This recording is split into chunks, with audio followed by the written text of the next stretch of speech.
Beaucoup de personnes se posent la question sur Facebook Ads, est-ce qu'on doit cibler la Belgique ou la Suisse? Et dans cette vidéo, je vais y répondre le plus rapidement et le plus simplement possible. C'est parti!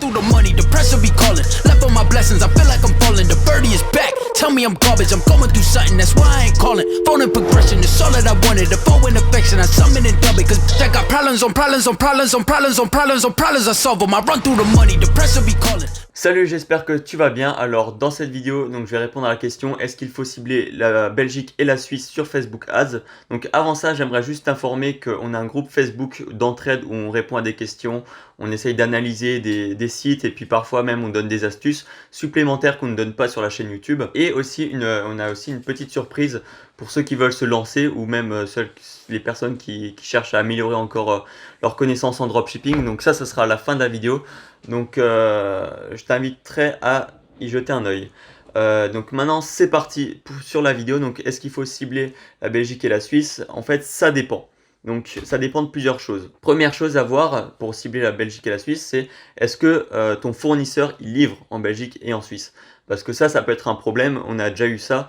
On voulait cibler ça, mais on s'est rendu compte que le fournisseur il livrait pas. Donc si les gens ils commandent, eh ben, ils pourront pas recevoir et ça sera vraiment un gros problème. Donc pour ça, il faut faire attention. Ensuite, deuxième chose, si maintenant tu souhaites cibler la Belgique et la Suisse, il faut bien mettre la langue. Quand tu crées l'ensemble de publicités, l'adset, il faut bien mettre en français. Donc français, France et Canada si tu veux. Mais il faut bien mettre la langue française parce qu'en Belgique, il y en a qui parlent flamand. En Suisse, il y en a qui parlent allemand et italien. Donc voilà, il faut cibler les bonnes personnes. Donc ça, c'est encore un point important. Troisième point important, c'est de ne pas mettre trop de budget dans une audience parce que ça peut vite saturer en fait. La Belgique et la Suisse sont des pays beaucoup plus petits. Si en plus tu enlèves tous les gens qui ne parlent pas français, ça réduit encore plus. Donc on va dire que l'inconvénient, c'est qu'on ne peut pas mettre trop de budget. Respecter la règle des...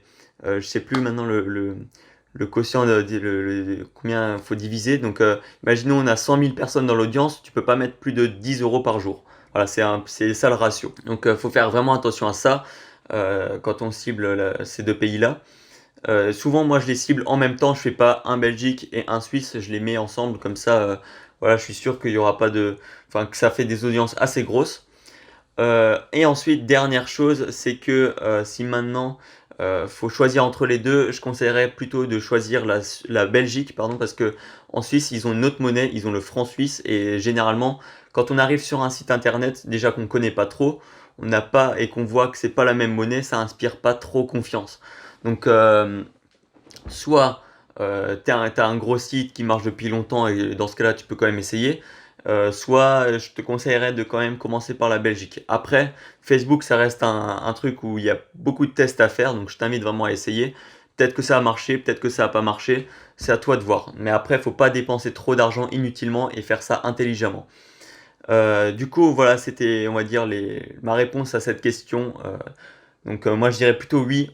Si on va dire ta boutique est prête à le faire, tu peux le faire. Donc voilà. Maintenant je reviens à la petite surprise que j'avais parlé en début de vidéo. C'était en fait on donne gratuitement un e-book. Donc le premier chapitre de notre e-book pour être rentable sur Shopify. C'est en fait le premier chapitre sur comment trouver un produit. Donc dans ce chapitre-là, on donne des sites où il y a plein de hot products, on donne des astuces, comment analyser les produits, etc. etc. Donc tout ça, c'est dans la description, je te laisserai check. Puis jusqu'à la prochaine fois, porte-toi bien, travaille bien, crois en tes rêves. Ciao!